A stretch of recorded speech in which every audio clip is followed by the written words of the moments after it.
Central government ఒక 2 bills అయితే parliament లో అయితే ప్రెజెంట్ చేసి ఆ 2 బిల్లులు కూడా పాస్ అయితే అయినా ఆ 2 బిల్లులు ఒకటి రాజకీయంగా విధ్వంసం సృష్టిస్తే ఇంకొకటి గేమింగ్ సెక్టర్ ని అయితే దారుణంగా అయితే దెబ్బతీసింది. అండ్ మనం 2 బిల్లుల గురించి అయితే ఇప్పుడు మాట్లాడుకుందాము. 130వ కాన్స్టిట్యూషన్ అమెండ్మెంట్ బిల్లు 2025 ప్రకారం CM PM minister serious criminal cases లో అరెస్ట్ అయి 30 days కంటే ఎక్కువ జైల్లో ఉన్నారంటే ఆటోమేటిక్ గా పోస్టింగ్ అనేది హోస్టింగ్ అయితే అవుతుంది. అంటే దట్ మీన్స్ వచ్చేసి 30 రోజులకు మించి ఎక్కువ జైల్లో ఉన్నారంటే వాళ్ళ పోస్ట్ అయితే ఊడిపోతుంది.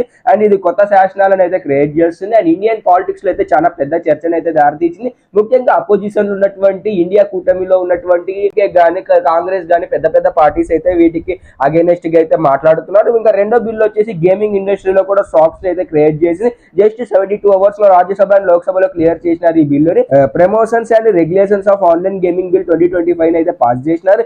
రియల్ మనీ గేమ్స్ బ్యాన్ అయిపోతాయి. ఈ విషయంలో Dream11, MPEL, పోకర్ బాజీ లాంటి పెద్ద పెద్ద కంపెనీస్ ఓవర్ నైట్ అయితే బిజినెస్ క్లోజ్ చేసుకొని సెట్కి అయితే పోయినాయి. ఈ బిల్లులో ఎవరైనా పాల్గొన్నారు అంటే ఎవరైనా రన్ చేసినారంటే వాళ్ళ మీద ₹1,00,00,000 వరకు జరిమానా విధిస్తారు. ఎవరైనా బ్యాంకింగ్ రంగంకి సంబంధించిన వాళ్ళు ఎవరైనా సపోర్ట్ చేస్తే వాళ్ళ మీద ఫైన్స్ ఉంటాయి. అలాగే ఎవరైనా సెలబ్రిటీస్ కానీ ఇన్స్టాగ్రామ్ ఇన్ఫ్లుయెన్సర్స్ కానీ యూట్యూబ్ ఇన్ఫ్లుయెన్సర్స్ కానీ ఎవరైనా ప్రమోట్ చేశారంటే 50 lakhs వరకు ఫైన్ వేసి 2 years వరకు జైలు అయితే వేస్తామని అయితే చెప్పినారు. ఈ 2 బిల్స్ అయితే ఇండియా వైడ్ అయితే చాలా మార్పులను తీసుకురాబోతుంది. ముఖ్యంగా ఏదైతే సీఎం పిఎంలను హోస్టింగ్ చేసే బిల్ ఏదైతే ఉందో అదైతే ఖచ్చితంగా ఇండియన్ పాలిటిక్స్ లో చాలా పెద్ద చేంజెస్ తీసుకురాబోతుంది. అండ్ గేమింగ్ ఇండస్ట్రీగానే రన్ అవుతుంది. ఎటువంటి ₹1 కూడా ఇందులో ఇన్వెస్ట్మెంట్ చేయడానికి అయితే ఇప్పుడైతే పర్మిషన్స్ లేవు. మరి మీరు ఏమనుకుంటున్నారు వీటి మీద ఖచ్చితంగా అయితే కామెంట్ చేయండి. ఇన్స్టాగ్రామ్ అండ్ యూట్యూబ్ ప్లాట్ఫామ్స్ లో నా 2-3 వీడియోస్ చూసినాక నా ఇన్స్టాగ్రామ్ పేజ్ ని ఫాలో అవ్వండి, నా యూట్యూబ్ ఛానల్ ని సబ్స్క్రైబ్ చేసుకోండి.